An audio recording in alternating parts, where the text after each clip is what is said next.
വീണ്ടും വാർത്തകളിലേക്ക്. ഇനി ഗൾഫ് ന്യൂസ്. ഇസ്രയേൽ ഇറാൻ സംഘർഷം തുടരുന്ന പശ്ചാത്തലത്തിൽ കുവൈറ്റിൽ ഭക്ഷ്യ ആരോഗ്യ സുരക്ഷാ നടപടികൾ കർശനമാക്കി.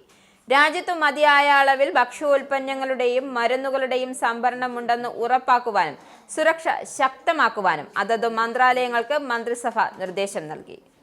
ബയാൻ പാലസിൽ പ്രധാനമന്ത്രി ഷെയ്ഖ് അഹമ്മദ് അബ്ദുള്ള അൽ അഹമ്മദ് അൽ സഹാബിന്റെ അധ്യക്ഷതയിൽ ചേർന്ന യോഗത്തിലാണ് തീരുമാനം.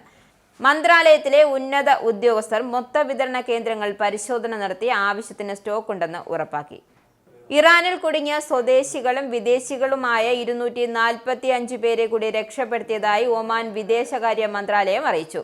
2 ഘട്ടങ്ങളിലായാണ് ഇത്രയും പേരെ സുരക്ഷിത തീരത്തെത്തിച്ചത്. ഇറാനിൽ ശേഷിക്കുന്ന ഒമാനി പൗരന്മാരുടെ തിരിച്ചുവരവിനുള്ള ശ്രമങ്ങളും സജീവമായി തുടരുന്നതായും മന്ത്രാലയം വ്യക്തമാക്കി.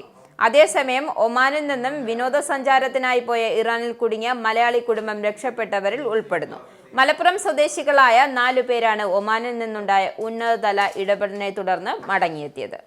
അബുദാബിയിൽ അഹമ്മദാബാദ് വിമാന ദുരന്തത്തിനു ശേഷം 11 സീറ്റിന് ആവശ്യക്കാരേറുന്നു. ആ സീറ്റിനായി തുക അധികം നൽകുവാനും യാത്രക്കാർ തയ്യാറാകുന്നതായി വിവിധ ട്രാവൽ ഏജൻസികൾ പറയുന്നു. വിമാന ദുരന്തത്തിൽ 241 യാത്രക്കാർ മരിച്ചപ്പോൾ 11A സീറ്റിലെ യാത്രക്കാരൻ ബിശ്വാസ് കുമാർ രമേശ് അത്ഭുതകരമായി രക്ഷപ്പെട്ടതാണ് ഈ സീറ്റിനെ ജനപ്രിയമാക്കിയത്. ഈ സീറ്റ് കിട്ടിയില്ലെങ്കിൽ ഇതേ നിരയിലുള്ള മറ്റേതെങ്കിലും സീറ്റ് വേണമെന്ന് ആവശ്യപ്പെടുന്നവരും ഏറെയാണ്. ചില വിമാനങ്ങൾ മാത്രമാണ് 11A സീറ്റ് എമർജൻസി എക്സിറ്റിന് സമീപമുള്ളതെന്നും സൂചിപ്പിച്ചു.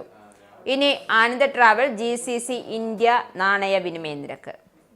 ഒരു സൗദി റിയാൽ 23.08 ഇന്ത്യൻ രൂപ, ഒരു UAE ദിർഹം 23.59 ഇന്ത്യൻ രൂപ, ഒരു കുവൈറ്റി ദിനാർ 282.89 ഇന്ത്യൻ രൂപ, ഒരു ഒമാനി റിയാൽ 225.30 ഇന്ത്യൻ രൂപ.